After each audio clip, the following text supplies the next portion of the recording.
और बुलेटिन में सबसे पहले बात सीएम अशोक गहलोत के संवेदनशील फैसले की। तो मुख्यमंत्री कोरोना बाल कल्याण योजना के तहत गहलोत सरकार ने कोरोना से प्रभावित परिवारों के लिए बड़ी राहत दी है, जिसके तहत माता पिता या एकल पेरेंट की मौत होने पर अनाथ हुए बच्चों को तुरंत 1 लाख रुपए का अनुदान मिलेगा। वही 18 साल का होने तक 2500 रुपए प्रति माह की सहायता मिलेगी।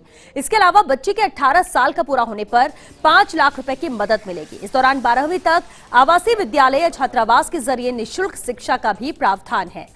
वहीं कॉलेज में अध्ययन वाली छात्राओं को सामाजिक न्याय अधिकारिता छात्रावास में प्राथमिकता से प्रवेश मिलेगा। इसके अलावा आवासीय सुविधाओं के लिए अंबेडकर डीबीटी वाउचर योजना के साथ ही मुख्यमंत्री युवा संबल योजना के तहत बेरोजगारी भत्ते में प्राथमिकता मिलेगी।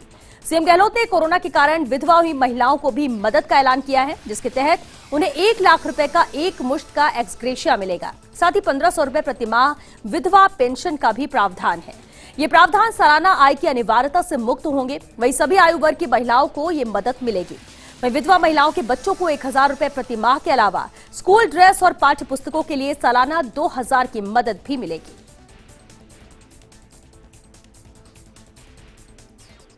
और न सिर्फ आपने जीवन की रक्षा पे ध्यान दिया सर, बल्कि जो जीविका है या जीवन यापन के लिए भी ध्यान दिया सर। और किस प्रकार 3500 की राशि पहले और इस बार 1-1000 की राशि दोनों किस्त सर सभी जो 33 लाख असहाय और निराश्रित परिवार थी सर उनको भिजवाई जा चुकी है सर। इसी क्रम में जो आपके निर्देश थे सर, तदनुरूप योजना तैयार की गई है सर। और उसमें जो ऐसे बच्चे जो कोरोना महामारी से जिनके माता पिता दोनों का साया जिनके सिर से उठ गया है सर, या कोई एकल जीवित थे परिवार, मान लीजिए कोई फादर की डेथ पहले हो गई और मदर की अब कोरोना काल में हो गई सर, तो ऐसे जो बच्चे अनाथ हो गए उनके लिए सर आपने मुख्यमंत्री कोरोना बाल कल्याण योजना के निर्देश दिए थे सर, जो तैयार कर दी गई है। और इसमें जो अनाथ बालक बालिका होंगे सर, उनको तत्काल आवश्यकता हेतु 1 लाख रुपए का अनुदान दिया जाना प्रस्तावित है सर। साथ में जब तक वो 18 वर्ष तक के नहीं हो जाते तो प्रति माह उनको 2500 रुपए की सहायता दी जाएगी। 18 वर्ष पूर्ण होने पर उनको 5 लाख रुपए की सहायता दी जाएगी। मेरा अनुरोध है कि जो सभी कलेक्टर साहिबान है इसको ध्यान से नोट भी करते जाएं, क्योंकि माननीय मुख्यमंत्री महोदय की मंशा है कि इसको तत्काल अपने को सहायता देने की आवश्यकता है। और जो जिला समाज कल्याण अधिकारी हैं वे भी इसको कृपया नोट कर लें। तो अनाथ बच्चों के लिए पहले 1 लाख का तत्काल अनुदान, 18 वर्ष की आयु तक 2500 रुपए प्रति माह, 18 वर्ष पूर्ण होने पर 5 लाख रुपए की सहायता। फिर वो 12वीं तक की पढ़ाई कर सकें तो उसके लिए निःशुल्क शिक्षा जो आवासीय विद्यालय हैं अथवा छात्रावास है उनके माध्यम से। और जो बच्चे कॉलेज में पढ़ रहे हैं तो जो छात्राएं हैं उनको सामाजिक न्याय अधिकारिता विभाग द्वारा संचालित छात्रावास है उन्हें प्राथमिकता से प्रवेश दिया जाएगा। जो छात्र कॉलेज में पढ़ रहे हैं उनके लिए जो अंबेडकर डीबीटी वाउचर योजना, जिसकी अभी मुख्यमंत्री महोदय ने पिछले सप्ताह ही स्वीकृति प्रदान की है, उसके तहत उनको लाभ दिया जाएगा।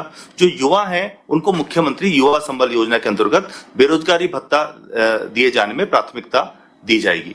तो इस प्रकार का जो पैकेज है इन बच्चों के लिए है।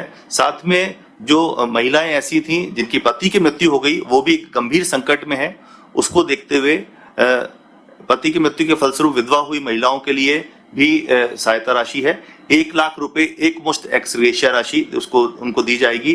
इसके साथ 1500 रुपए प्रति माह जो विधवा पेंशन है वो दी जाएगी।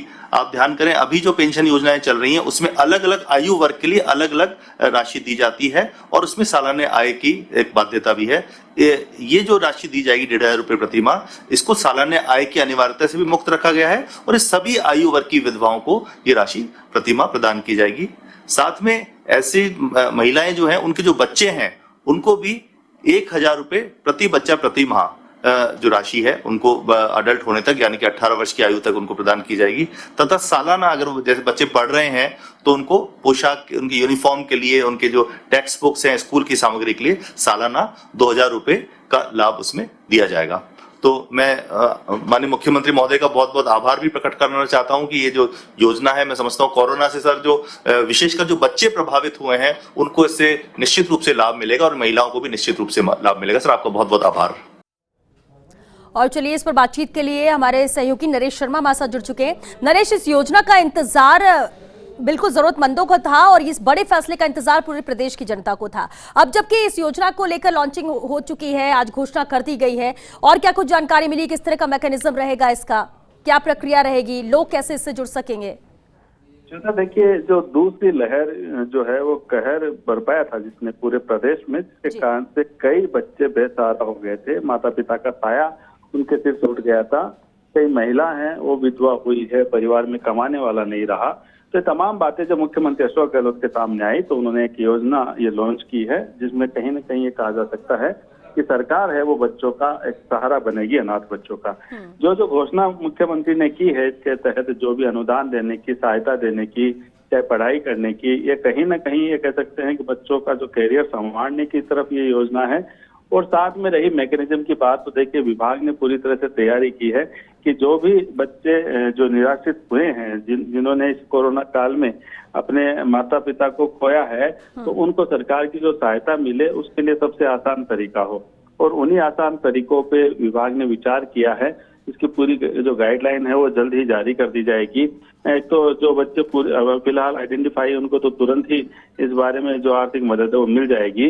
लेकिन अभी देखना ये है श्वेता इसमें कि ये जो लाभ मिलेगा या जो अनुदान मिलेगा, क्या ये सिर्फ दूसरी वेव में जो प्रभावित है उनको ही मिलेगा, या जो पहली वेव में भी जो बच्चों ने अपने माता पिता को खोया है, क्या उनको भी इसमें शामिल किया जाएगा? क्योंकि देखिए कोरोना तो सभी के लिए घातक रहा है, चाहे पहली वेव की बात करें या दूसरी वेव की बात करें।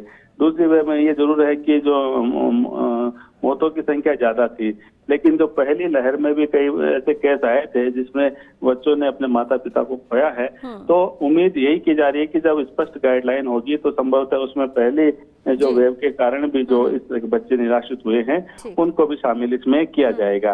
दूसरी महत्वपूर्ण बात यह है कि जो टेक्निकल चीजें जो मंत्रिमंडल की बैठक में भी सामने आई थी कि कई बार ऐसा हुआ है कि जो कोरोना प्रभावित था वो कोरोना से तो ठीक हो गया, लेकिन बाद में उसका जो निधन है वो कोविड के जो साइड इफेक्ट है उनके कारण हुआ लंबे समय बाद भी, यानी कोरोना से ठीक होने के 1 महीने बाद निधन हो गया, लेकिन जो मूल कारण था वो कोरोना ही था। तो इस तरह के केस को सरकार किस तरह से हैंडल करती है, और खासकर जो अगर शहरी इलाकों की बात करें तो वहां तो इस बात की संभावना है कि खातों के माध्यम से जो पैसे हैं वो भेजे जाए, लेकिन जो ग्रामीण इलाके हैं वहां पे किस तरह। बहुत बहुत शुक्रिया नरेश आपका इस पूरी जानकारी के लिए।